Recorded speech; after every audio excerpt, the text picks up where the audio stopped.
Ladies and gentlemen, I'm meadsy69. Welcome back to the channel. Now, in today's video, we're going to have a look at the Object 84, the Russian light tank in Tier 9. Now, what is this tank like? Now, my original review of the tank actually got me a lot of rage. Like, really, people raged at me. People raged at me, all because I literally said it was a disappointment. So I wasn't a lover of the tank. When this tank first came out, I really was not a lover of this tank. Not because it was such a bad tank. And if I remember, it's been a while, but if I remember correctly, the reason that I was so disappointed with the tank was because of the T100. So the T100 was literally OP. It was literally a fantastic light tank with the DPM of a medium tank, you know, 3,500 DPM. It has that new spotting mechanic where you shoot someone and they stay spotted for even longer. It was OP. The tank was OP. And then you had this. There wasn't nothing really special about it. The armor is non-existent, but we're gonna have another look. It's been what, a year or so since we reviewed it, and since we've even played it. I literally didn't play the tank since I done my review on it, so it's been a very, very long time. And since playing the tank this time around, you know, it's not that bad. It isn't that bad. It is one of the better light tanks in Tier 9, but I mean, the Batchat 25 TAP isn't great. The Vickers Cruiser is okay, and of course the T92E1 is a brilliant tank. But yeah, this is all right. It all depends on how, of course, you play the tank. But yeah, it's not too bad. It isn't too bad, and maybe I was a little bit harsh on the tank originally, but I was still disappointed. So, you know, I'm not lying. I was still disappointed just because of how good the T100 was compared to the Tier 9 version. Like, they were miles apart, absolutely miles apart from each other. So, as you can see, the turret armor 90mm and the hull is just 100. So, you might get the odd lucky bounce on the turret if you're very, very lucky, and on the hull, again, you've got to be very, very lucky to get that bounces. The DPM 2796, yeah, it's okay. It is okay, but it's nothing compared to the T100. I know it's a tier higher, but it should still have around the same DPM, maybe a little bit less for the Object 84.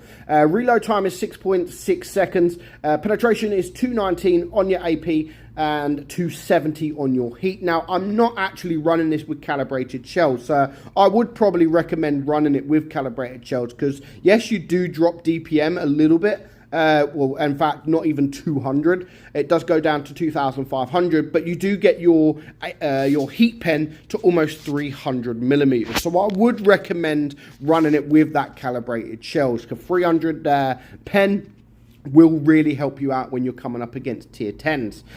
So you've got a 310 alpha on your AP, 260 on your heat, and 420 on your HE. Your aim time is 3.1 seconds. So again, not too bad. The dispersion is 0.322. So not the best, but you know, it's okay.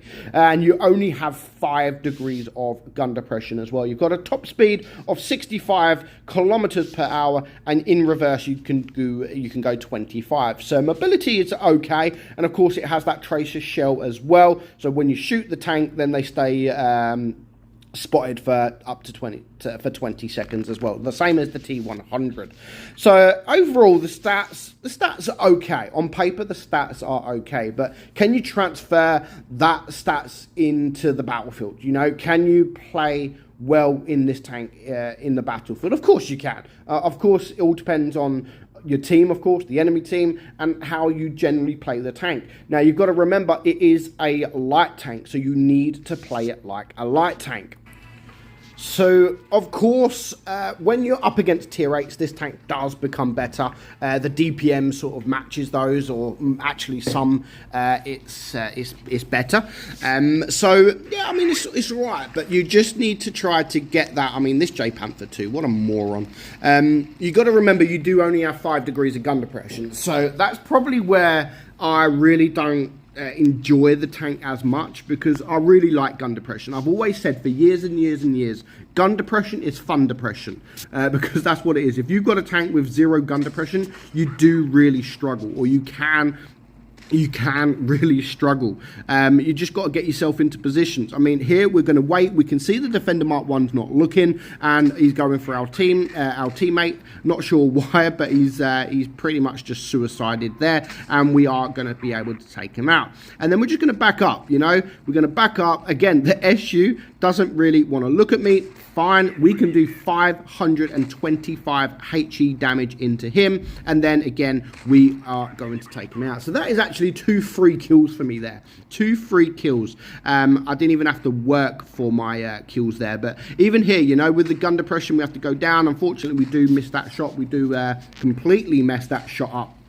And we're just going to go for him. But at this point, there is only the standard B. I do like the Alpha. I mean, the Alpha can be pretty decent, as you've seen with the 525 max roll with HE. For a light tank, that is actually really, really, really good. But yeah, it's one of those tanks, you know, that with the T100, you can play it like a medium. You know, even though it's a light tank, you can still play it like a medium because it's got that DPM to deal with the mediums. You can't play a tank like the Sheridan or the Batchat like a medium, because it just doesn't have that DPM of the mediums, and medium tanks will just absolutely destroy you.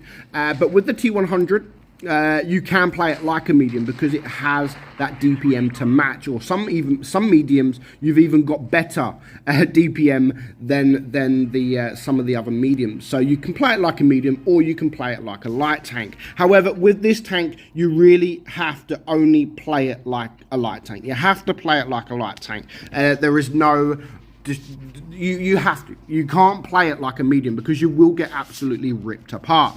Of course, you can play it a little bit more aggressive if you are top tier, because again, you have that DPM to deal with the tier 8s. But when you are up against tier 10s, just like we are here now, I mean, the mobility is decent in this tank, but I really wanted to get this hill. Considering the enemy only have 1 medium tank, I really wanted to get the hill, but the STB got there before me. The STB, even though he's a medium tank and I'm a light tank, he got there before me. So I'm in the position now. The enemy have 3 tank destroyers. I am not going to attempt to get this hill. My team, as you can see, they are still in the spawn. 1 is round by the cap area. I really don't want to be here right now, because if them guys push, then I'm just going to get absolutely torn apart. So I need to use this as a light tank. I need to get around the map. I need to use the mobility. And I just need to bully these guys and use the DPM that I've got. So I've decided to come around this way because I've got no gun depression as well. That hill in the middle is no good for me. I can't push the hill and I can't get my gun over. So people might say why are you going around this side of the map? Like, are you stupid? But I'm doing what's best for the tank, not just for the team or for me, or because there's tanks around here, or the IS-4 trying to keep him alive, etc.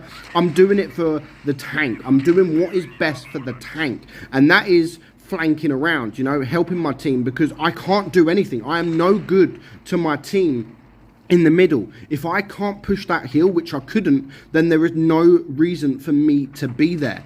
And I've done much more flanking around this side of the map than I would ever do if I was just sitting on that hill. And as you can see, it is now a 5 versus 4. We still got a decent amount of hit points left, as long as I don't get shot from this Death Star. But seeing as he is spotted, and I'm pretty much going to keep him spotted, and my team is spotted, or spotting him, we're able just to get this damage in, and he doesn't last very long. So before you know it, it is now a 5 versus 3. I'm on 2.1k damage, and this is where, again, as a light tank, I've done my job. It doesn't look like I've done my job so well at the moment, but at the end of the game, you're going to see it's with a light tank, it's not all about damage. It is not all about damage at all. Damage is the last thing about a light tank. If in a light tank, your job is to do the spotting, spot the team. I know on a map like Mines, you can't really spot. We know where they're going to be, but you still need to do your job as a light tank, which is exactly what I have done, and you're going to see that at the end of the game. So of course I don't really want to get shot from the 113, so I'm just going to try to bait him. I do track him. I wanted to get some damage obviously, but he's got the best reload in or the best DPM for heavies in tier 10, so I don't want to just come out and get shot. But at this point, you know, thinking, okay, it's 5 versus 2, why not? I've got my team for support here. I can take one more shot into this guy and I can get some damage. So we're now on 3,000 damage. Unfortunately, we're not quite going to get this shot on the 113, and we're not going to be able to get up to the STB before he dies. So we got 3,000 damage. You know, that's on this map. That's damage at the start of this game that I thought I would never get. I thought I was going to be pushed, and I thought I was going to get absolutely ripped apart. But again, like I said, it is not all about damage. 3,400 assistant damage.